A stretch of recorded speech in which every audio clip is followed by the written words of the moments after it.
Sebenarnya ada satu lagi yang disebut khariqul andah, out of the box. Jadi Gus Dur itu ingin, kalau menurut saya, dalam memecahkan masalah ada 3. Pertama itu scientific problem solving, pakai ada ilmunya, ada teorinya. Yang kedua berdasarkan pengalaman. Yang ketiga itu yang lebih banyak itu intuitif. Intuisi tiba-tiba aja. Itu yang ini banyak cerita tapi waktunya habis. Kemudian Mbah Mun, wah. Ora kuat aku. Ora iso aku. Iku laku sufi Mas Nasihin. Ora kuat aku, ora iso. Gus Dur itu duwe aji apa? Loh, aji napa, Mbah? Lah iya. Lah ini kan sudah bulan ke-5 Mei, kira-kira tahun 2000 itu, Mei. Itu, bulan ke-5 bulan 6. Itu yang ziarah itu kok enggak entek-entek itu. Gus Dur duwe aji apa? Waduh. Wangel, Mbah. Pokoknya sampeyan terangno. Gus Dur duwe aji apa? Dengan segala hormat, nuwun sewu, Mbah. Wonten sekawan nenggah kula soal Gus Dur. Apa sing sepisan? Yang pertama itu adalah soal kesederhanaan hidup. Gus Dur itu sumeleh, Mbah. Gus Dur itu nerima ing pandum. Sing nomor loro apa? Nomor kali itu silaturahmi. Piye ceritane. Jadi, nah yang ketiga itu lomo. Saya bilang yang nomor 3 itu lomo, Gus, loman. Gus Dur itu punya mobil Citroen.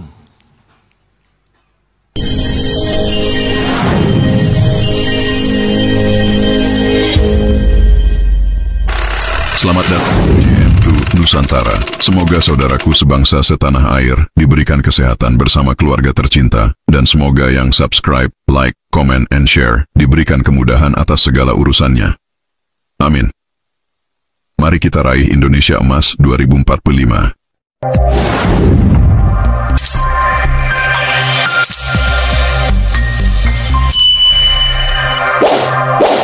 Dalam kesempatan ini, perkenankanlah saya ingin menyampaikan dialog saya dengan Allahumma gfirlah Mbah Kiai Maimun Juber dari Sarang. Kira-kira 5 bulan setelah beliau meninggal, Gus Dur meninggal, Mbah Ber silaturahmi ke rumah saya di Kebun Jeruk, Jakarta. Waduh, Masya Allah, Alhamdulillah, saya bersyukur. Itu yang kedua kali datang ke rumah saya, sebelumnya di Puri Indah situ, ini yang kedua. Habis kira-kira jam 12, habis sholat jamaah zuhur, kemudian saya mau aturi dahar sama Bu Nyai berdua. Begitu saya gandeng mau ke meja makan, tangan saya dipegangi. Mas Nasihin, sik. Siji gawe loro gawe. Selain silaturahmi, saya ini mau tanya sesuatu yang saya tidak bisa menjawab ketika tamu saya di Sarang datang. Dan sebagian santri saya tanya, "Nopo, Mbah? Soal Gus Dur. Soal nopo, Mbah?" Saya ini khawatir karena ketika di Cipasung itu Mbah Mun cerita kepada saya bahwa Mbah Mun mufarokoh dengan Gus Dur. Karena apa? Karena Gus Dur madani presiden. Madani itu apa ya? Ya ngata-ngatain presiden. Mbah Mun apa enggak kerso itu. Wong apapun ya presiden loh. Ojo diwadani koyok ngono lah. Kira-kira gitu mufarokoh. Nopo Mbah?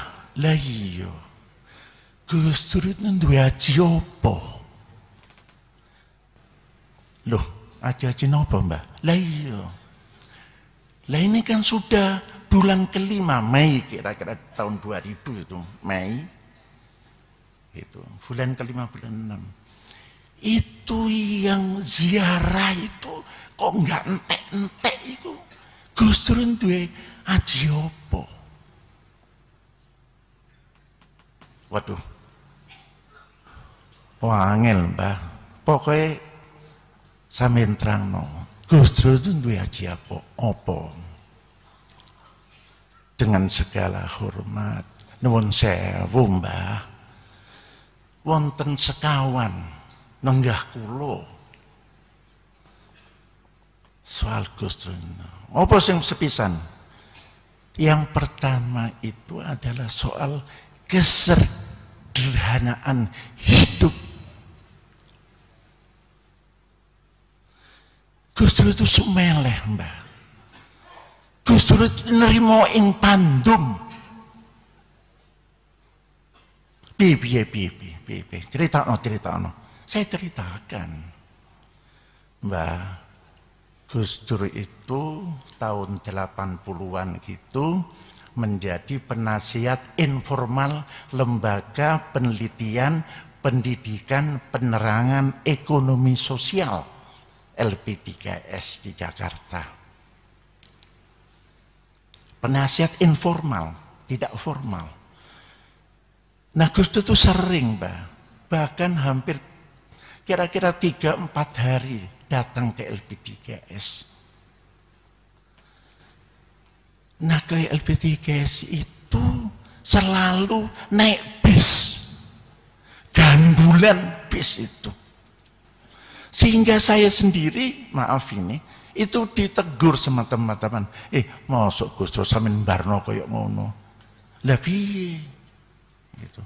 Kadang-kadang sama Mas Johan Effendi almarhum, naik bis gandulan itu. Ya saya sendiri yang jadi staf LP3S datang pulang pergi dijemput pakai mobil ya ngelus dodo, Masya Allah gitu. Tapi dengan segala ketenangan dan kemuliaannya dijalani dengan segala. Pada suatu hari, wis mangan durung ya Gus, ayo mangan ngarep kono. Apa namanya? Tegal itu apa namanya ada ya, makanan apa warung Tegal itu. Jalan kira-kira ya hampir 100 meter lah dari kantor itu. Tapi sampeyan sembayar ya? Iyalah gitu. Aku nuwun sewu, aku kecopetan mau duitku. Duitku kecopetan Ya memang Gus Dur nggak pernah punya dompet, nggak tahu yang akhir-akhir ini. Selama saya tahu ya taruh duit ya di saku aja. Masya Allah. Begitu sederhananya. Pada waktu itu Gus Dur rajin nulis di Tempo. Saya kasih mesin tik yang agak bagus, nggak mau. Mesin tik yang tok tek itu. Ya terpaksa saya carikan, saya kasih meja tulis, saya kasih kertas. Mbok ya sing mikir titik nopo. Kenapa Gus? Aku njaluk kertas bekas saja. Kertas yang sudah sampean pakai, baliknya kosong, goreng nih, tangguh. Karena perilaku kantor-kantor seperti inilah hutan itu habis. Saya sadar betul, ya Allah, ini bukan main ini. Pada tahun 80 orang bicara hutan, bicara lingkungan masih belum itu. Tapi itulah. Ya wis, soal kesederhanaan. Sing nomor loro apa? Nomor kali itu silaturahmi. Piye ceritanya. Jadi saya disuruh berhenti di LB3S. Saya cerita sama bangun ini, disuruh berhenti, suruh mbok yo gawe dhewe program pesantren dan masyarakat, buat sendiri.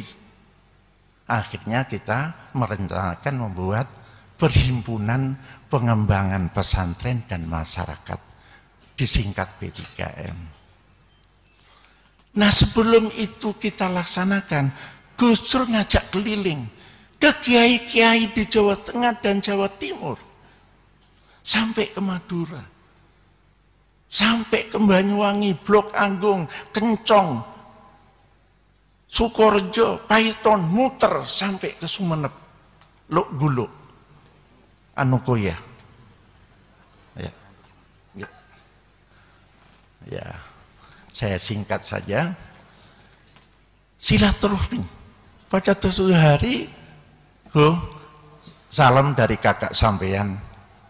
Maksudnya, iya saya ketemu kakak sampean di Sarang. Terus juga kakak mau di Rembang. Gus Dur dari sana? Iya, aku mampir yang omahmu. Masya Allah. Masya Allah. Tuh. Dan silaturahminya itu bukan hanya kepada yang hidup. Ini yang silaturahminya kepada yang sudah meninggal. Ada salah satu makam di Tuban Selatan yang orang nggak pernah tahu, tapi kemudian Gus Dur ngajak almarhum Mustafa Juhat untuk baca Yasin, baca tahlil di makam itu. Orang nggak pernah tahu. Habis itu kemudian sampai sekarang makam itu dikunjungi banyak orang. Dan ini panjang sekali ceritanya. Baik. Silaturahmi. Nah yang ketiga itu lomo. Saya bilang yang nomor 3 itu lomo, Gus, loman. Gus Dur itu punya mobil Citroen. Mobil Citroen, ya saya nggak tahu, Eropa lah kira-kira gitu. Nah pada suatu hari Gus tolong dolen mobil iki sak payune piro, Mbak Yumu pengen ya usaha kecil-kecilan, nggo modal. Ya saya cari teman untuk dijual mobil itu, laku 3,5 juta pada waktu itu. Mobil Citroen itu laku 3,5 juta. Kemudian saya minta supaya diantar uang 3,5 juta dalam amplop, saya bungkus coklat gitu, diantar.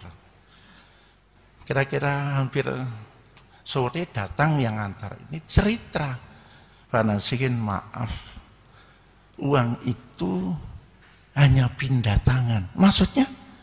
Lo enggak dia terus kebunuh dia? Enggak. Jadi waktu saya datang ada tamu di depan itu. Ada tamu cerita lah. Itu ngomong.